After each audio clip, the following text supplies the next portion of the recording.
Hello, welcome back to my channel. Kali ini balik lagi sama aku Samjana.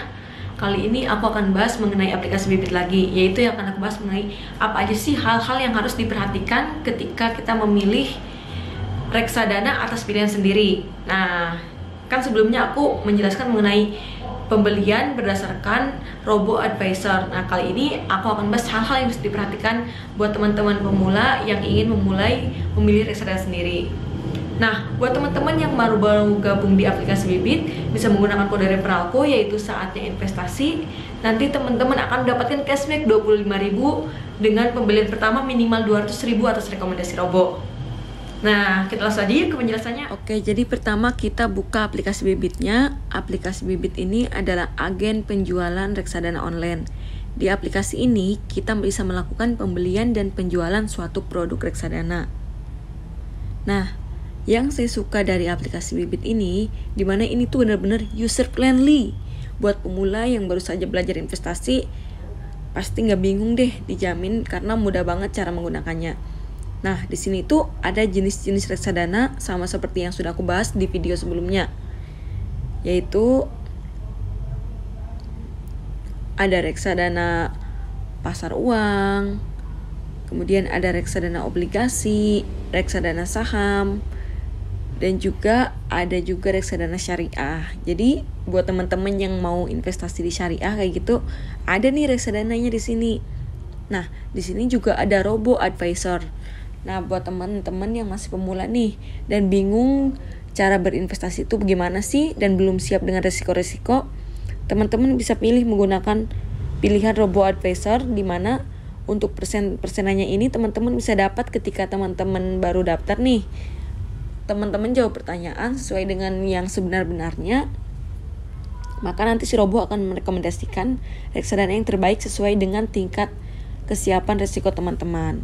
Nah, buat teman-teman yang baru download juga bisa gunakan kode referralku, yaitu saatnya investasi. Nanti teman-teman akan dapat cashback 25.000, dimana dengan minimal pembelian pertama 200.000 atas rekomendasi robo ya. Nah, kali ini aku akan membahas cara memilih reksadana, hal-hal yang harus diperhatikan. Kita akan contohkan di obligasi mungkin ya. Kita akan membahas mengenai hal-hal yang apa aja sih yang harus diperhatikan ketika teman-teman memilih reksadana secara sendiri. Nah, di sini ada banyak sekali pilihannya nih. Ada Manulab, ABF, dan juga lainnya pokoknya. Nah, di sini kita akan bahas mengenai total AUM dulu. Jadi total AUM itu secara keseluruhan dana yang dikelola reksadana ya. Dimana semakin besar nominalnya, maka dapat dikatakan tingkat kepercayaan masyarakat pada produk reksadana dan manajer investasinya itu tinggi. Jadi semakin tinggi total AUM-nya itu semakin bagus. Nah, di sini kita bisa lihat ada total AUM-nya 1 triliun, 4 triliun, 2 triliun. Nah, jadi semakin tinggi total AUM itu semakin bagus. Kemudian ada expense ratio ya. Expense ratio ini justru kebalikannya, dimana itu semakin kecil malah semakin bagus. Nah, kita klik salah satu deh. Misal punya Manulab obligasi, akan kita contohkan untuk expense ratio. Di sini ada penjelasannya juga, teman-teman bisa ikuti ya. Nah, kita akan buka expense ratio-nya. Di sini expense ratio itu mengukur seberapa besar biaya yang dikeluarkan oleh si manajer investasinya, dimana semakin kecil itu semakin baik. Nah, jadi kebalikan dari si total AUM ya, teman-teman bisa baca aja di sini. Jadi semakin kecil nilai expense ratio itu semakin baik. Terus di sini ada 1 year return, dimana sifatnya itu fluktuatif. Karena setiap tahunnya itu kan berubah-ubah. Kita bisa lihat dari grafiknya, langsung aja kita contohkan lagi aja ya.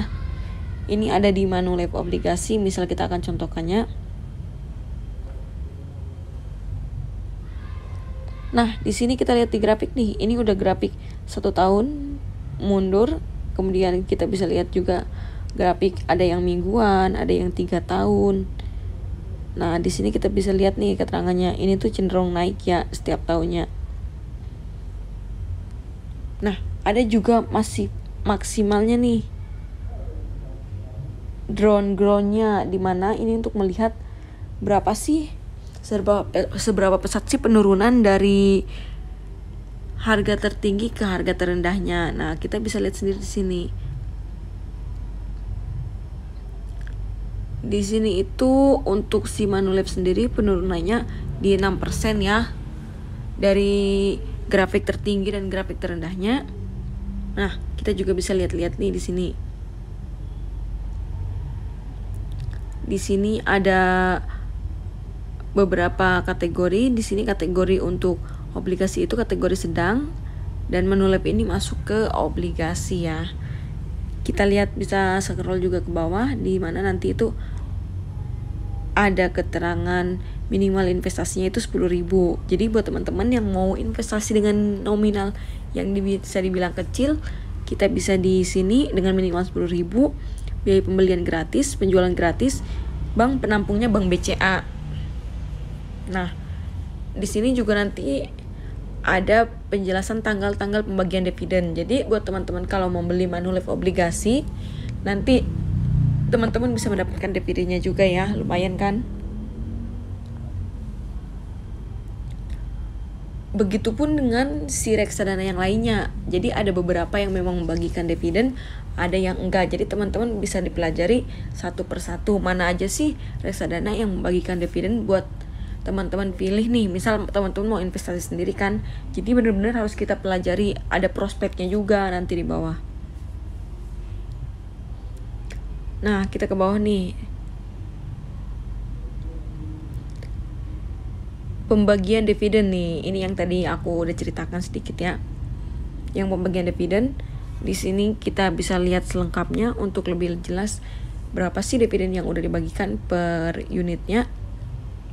Jadi nanti tinggal dikalikan dengan unit yang teman-teman miliki. Ini ada tanggal-tanggalnya dan rinciannya juga. Jadi tinggal disesuaikan aja. Nah, sebenarnya ini udah lengkap banget. Ke bawah juga ada prospektus, bisa teman-teman klik aja langsung ya.